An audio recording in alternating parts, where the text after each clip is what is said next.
वक्फ बोर्डाच्या सुधारणा बिलाचा विषय हा शिवसेनेसाठी संपलेला आहे. त्याच्यावर त्या पुढे इंडिया आघाडी म्हणण्यापेक्षा काही लोक कोर्टात गेलेले आहेत. अभिषेक मनु सिंघवी यांनी सांगितलं, ज्येष्ठ कायदेतज्ञ, त्यांनी राज्यसभेतल्या त्यांच्या भाषणात सांगितलं की हे विधेयक हे घटनाबाह्य आणि संविधानाच्या अनेक कलमांची मोडतोड करून बनवलेलं विधेयक आहे. त्याच्यामुळे सुप्रीम कोर्टामध्ये हे विधेयक टिकणार नाही असं कायदे तज्ज्ञांचं मत आहे. पण शिवसेनेचं याच्यावरती एक स्पष्ट असं भूमिका अशी आहे की आम्ही वक्फ बोर्डाचं जे विधेयक भारतीय जनता पक्षानं आणलं त्याच्या विरोधामध्ये आम्ही मतदान केलं. या विधेयकाला या क्षणी कोणताही धार्मिक आधार नाही. हे विधेयक कोणत्याही पद्धतीनं जर विचार केलात तुम्ही तर समान नागरी कायदा, हिंदुत्व या संदर्भाच्या आसपासही जात नाही. हिंदुत्वाचा संबंधच नाही या विधेयकाचा. या विधेयकाचा संबंध असलाच तर तो इस्टेट आणि प्रॉपर्टीशी आहे. सरकारमधल्या काही लोकांना आणि त्यांच्या उद्योगपतींना, लाडक्या उद्योगपतींना वक्फ बोर्डाच्या 2 लाख कोटीच्या जमिनी आपल्या घशात घालायच्या असल्यामुळे हे विधेयक आणलं आहे आणि आम्ही त्याला विरोध केला. बस, बाकी काही नाही. उदय सामंतचं म्हणणं की तुम्ही गैरसमज पसरवतात मुस्लिम धर्मामध्ये आणि मुस्लिममध्ये. पाहायला गेलं तर तुमची जी मतं आहेत महायुतीला पडणार आहेत. नाही, हे जे उदय सामंत मुस्लिम धर्माची गैरसमजाविषयी जे बोलतात ते मौलवी आहेत का? त्यांना मुस्लिम धर्म एवढा माहिती आहे, एवढं प्रेम आहे? हां, ते मौलवी आहेत का मुल्ला आहेत? कोण आहेत ते? कोणी कोणाविषयी गैरसमज पसरवत नाही. मुस्लिमांच्या संपत्तीचं व्यापारीकरण करण्यासाठी हे विधेयक आलेलं आहे आणि हे त्यांनाही माहीत आहे. त्यातलं काही जमिनी भविष्यात सामंतांच्या घरात गेला तरी मला आश्चर्य वाटणार नाही. म्हणजे मंत्र्यांच्या, सामंत हे प्रतीक आहे. प्रत्येकाचं लक्ष या वक्फ बोर्डाच्या महत्त्वाच्या जमिनी आणि संपत्तीवरच आहे आणि म्हणून या सगळ्यांनी त्या बिलाला पाठिंबा दिला. हे तुम्हाला भविष्यामध्ये कळणार. अमित शहांच्या भाषणामध्ये हे वारंवार आलेलं आहे, आम्ही जमिनी विकू.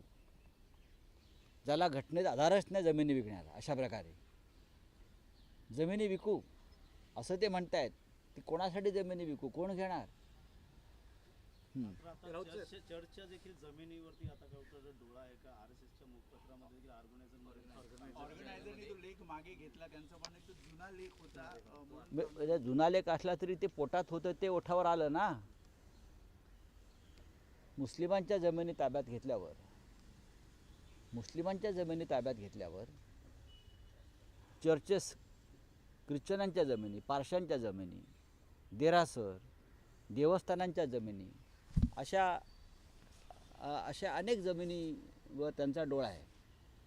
अशा अनेक जमिनीवर त्यांचा डोळा आहे आणि हे सरकार जोपर्यंत आहे तोपर्यंत या देशातल्या देवस्थानाच्या प्रत्येक धर्माच्या जमिनी हे ताब्यात घेऊन त्याच्यावरती आपल्या उद्योगपतींना टॉवर्स उभे करण्याची संधी देईल. राऊत साहेब, अमेरिकेत सध्या जे घडतं आहे, राष्ट्राध्यक्षपदी नेमणूक होऊन अवघे 2 महिने उलटत नाहीत, तोच ट्रम्प यांच्या विरोधात जनता रस्त्यावर उतरली आहे. त्यांना उद्योगपती एलन मस्क यांची ट्रम्पशी असलेली युती मान्य नाही आणि तो असंतोष अमेरिकेच्या रस्त्यावर पाहायला मिळतो. अमेरिकेच्या जनतेचं त्याबद्दल अभिनंदन केलं पाहिजे. लोकशाही काय असते आणि लोकशाही वाचवण्यासाठी जनता काय करू शकते हे भारताच्या स्वातंत्र्य लढ्यात जसं दिसलं तसं आत्ता अमेरिकेत दिसतं आहे. अमेरिकेतल्या 50 राज्याची जनता, 50 राज्यातली जनता ही ट्रम्प आणि उद्योगपती मस्क म्हणजे तिकडले अडाणी त्यांच्या विरोधामध्ये रस्त्यावर उतरले. आणि कोणाला वाटत असेल की अमेरिकेत जे घडलं आहे ते भारतात घडणार नाही, भारतामध्ये सुद्धा अशा प्रकारचाच स्फोट होण्याची भीती मी वारंवार व्यक्त केलेली आहे आणि ते होणार. हा देश विकला जातो आहे. जसं अमेरिका एलन मस्कला विकली जाते आहे तसं हा देश मोदी आणि अमित शहांच्या लाडक्या उद्योगपतींना विकला जातो आहे आणि वक्फ बोर्डाचं बिल ही त्याची एक महत्त्वाची पायरी आहे. सर्व काही अडाणींच्या घशात जात आहे, हे स्पष्ट दिसतं आहे. धारावीपासून ते वक्फ बोर्डापर्यंत. एलन मस्कलासुद्धा त्याच पद्धतीनं अमेरिका विकली जाते आहे ट्रम्पकडून. आणि या देशामध्ये सुद्धा, या देशातल्या राज्यात गावागावामध्ये सुद्धा अमेरिकेप्रमाणे लोक रस्त्यावरती उतरून क्रांतीचा झेंडा फडकवल्याशिवाय राहणार नाही. पण राऊत साहेब, जो आक्षेप आहे तो उद्योगपती एलन मस्क यांचा सरकारी धोरणांमध्ये असलेला मग आमच्याकडे नाही का? हस्तक्षेप म्हणजे पहिला जो निर्णय झाला सरकारी नोकऱ्यांमध्ये कपात, तो जो हस्तक्षेप वाढतो आहे त्याला जास्त विरोध आहे. म्हणजेच उद्योगपती तुमचा लाडका असल्यामुळेच तो हस्तक्षेप करू शकतो ना एलन मस्क. जसं या देशामध्ये 2 किंवा 4 उद्योगपती या देश चालवत आहेत, हस्तक्षेप करत आहेत, त्यांच्या सोयीनं धोरणं बदलली जात आहेत, कामगार कायदे बदलले जात आहेत. हे त्यांच्यासाठीच आहे ना. लोक रस्त्यावरती देशातसुद्धा येणार आहेत. हिंदुस्थानमध्ये सुद्धा अमेरिकेतल्या 50 राज्यात ज्याप्रमाणे जनता रस्त्यावर उतरली आहे, उद्या ट्रम्पच्या व्हाईट हाऊसमध्ये घुसून ट्रम्पला फटकवलं तरी आश्चर्य वाटणार नाही. या देशातसुद्धा तेच घडणार आहे. म्हणून मी वारंवार म्हणतो आहे की नरेंद्र मोदी 2025चा काळ पूर्ण करतील का, मला शंका वाटते. 3000 ने मार्केट कोसळलेलं आहे. याचा परिणाम जो आहे मार्केट शेअर मार्केट सेन्सेक्स 3000 अंशांनी कोसळलं. हो, पण मोदी परदेशात आहेत, फिरत आहेत. त्यांना देशामध्ये काय कोसळलं आहे याचं काय पडलं आहे. ते 20,000 कोटीच्या अलिशान विमानातून फिरत आहेत. परदेशात जाऊन परदेशी पंतप्रधानांना मिठ्या मारत आहेत आणि त्यांचे अंधभक्त इथे बघा मोदींचं परदेशात काय स्वागत होतं आहे. परदेशामध्ये कोणत्याही प्रधानमंत्री गेला तरी असंच स्वागत होतं आमचं. तो देशाच्या प्रधानमंत्र्यांचं स्वागत आहे, मोदीचं नाही. प्रकल्प होता जो कोयना नाही, काल मी त्याच्यावर बोललेलो आहे. पण राऊत साहेब, माणिकराव कोकाटेंनी जे त्यांनी विधान केलं शेतकऱ्यांच्या बाबतीत, त्यांनी दिलगिरी व्यक्त केली आहे, त्याबद्दल काय सांगता? काय बोलता? की माफी मागायला पाहिजे. टेरिबली मार्केट डाउन हुआ है आज इंडिया का। टेरिबली मार्केट डाउन हो गया है, लेकिन टेरिबली मार्केट डाउन होने का कोई असर मोदी और शाह जी के ऊपर नहीं दिखता है। अमेरिका में जिस प्रकार से लोग सड़क पर उतरे हैं, क्यों? जो एक वहाँ अलायंस हुआ है, president Trump and Elon Musk में एक अलायंस हुआ है और एलन मस्क पूरा देश कंट्रोल कर रहा है। पूरा शेयर बाज़ार वहाँ का उद्योग, वहाँ की फाइनेंस, हमारे देश में भी यही हो रहा है। शेयर बाज़ार से लेकर पूरा आर्थिक जो क्षेत्र है वो एक उद्योगपति मोदी जी और अमित शाह 3 लोग कंट्रोल कर रहे हैं। अमेरिका के 50 स्टेट में 50 स्टेट में लाखों लोग सड़क पर उतरे हैं डेमोक्रेसी बचाने के लिए। हमारे देश में भी जल्द ही, मुझे लगता है, मुझे विश्वास है, इस देश को बचाने के लिए, इस देश का डेमोक्रेसी बचाने के लिए, इस देश का फ्रीडम बचाने के लिए हमारे देश में भी इस प्रकार से रिवोल्यूशनरी कदम लोग उठा सकते हैं।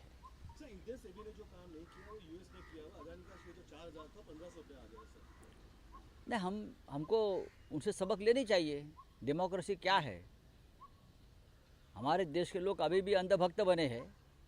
जब उनकी वो अंधभक्ति की नशा उतर जाएगी तब पता चलेगा हमारे हाथ में, हमारे पॉकेट में कुछ नहीं बचा है, सब कुछ अडानी लेकर चले गए हैं।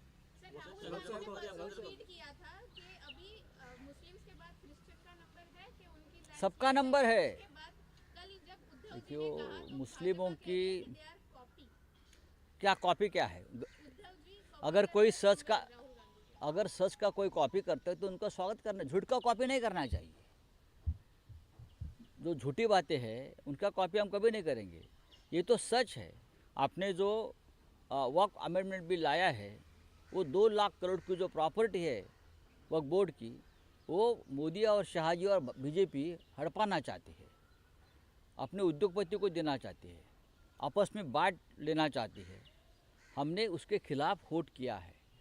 आज मुसलमानों की प्रॉपर्टी गई है, कल क्रिश्चियन कम्युनिटी की प्रॉपर्टी जाएगी। ये 100% सच है। आरएसएस का मुखपत्र में आया है ना उनका मन में क्या है। फिर पारसी, जैन, बुद्धिस्ट, कल ये लोग बुद्ध गया पर भी दावा बोल डालेंगे। कल ये चैत्य भूमि पर जाएंगे बीजेपी के लोग, और जो समुद्र के बाजू में जो ज़मीन है पूरी वो लेके जाएंगे चैत्य भूमि में। ये कुछ भी कर सकता है। तो जो कहा है उद्धव जी ने, राहुल गांधी जी ने, वो कहने की ज़रूरत नहीं है, लोगों को मालूम है, ये पूरे ज़मीन के भूखे लोग हैं.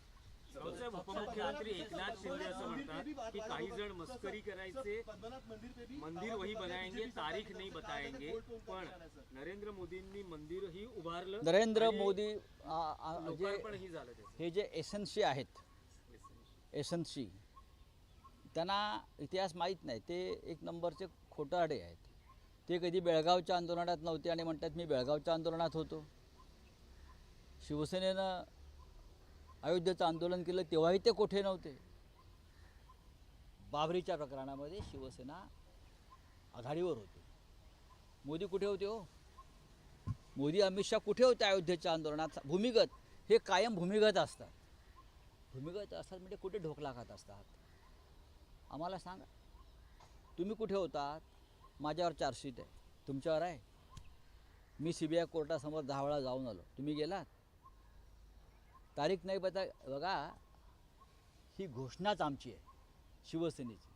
मंदिर वही बनाएंगे, तारीख नाही बताएंगे, ही घोषणा शिवसेनेची आहे. त्याला माहीत नसेल त्या माणसाला. नाही, पण ते म्हणतात की ही मस्करी केली गेली. ही मस्करी नाही, हे पण आमचा मोदींनी दबाव. मंदिर उभं अहो, केलं. मोदी काहीच उभारू शकत नाही. मोदीने देश विकण्याचंच काम करू शकतात. कुठे मंदिरे सर्वोच्च न्यायालयाच्या माध्यमातून मंदिर उभारलं आणि हजारो लाखो करसेवकांच्या बलिदानातून मंदिर उभारलेलं आहे. या गांडूंच्या सहकार्यानं नाही उभारलं, जे पळून गेले. खोटं बोलतात ते. चला, धन्यवाद. ही मराठी भाषा वापरासंदर्भात मनसेनं सुरू केलेलं आंदोलन पक्षाचे अध्यक्ष राज ठाकरे यांनी तूर्त थांबवलंय. ते म्हणाले पण मराठी मुद्द्यावरचं लक्ष हटू देऊ नका. बघा, तुम्हालाही माहिती आहे, आम्हालाही माहिती आहे कॅफेमध्ये काय चालतं ते. चला.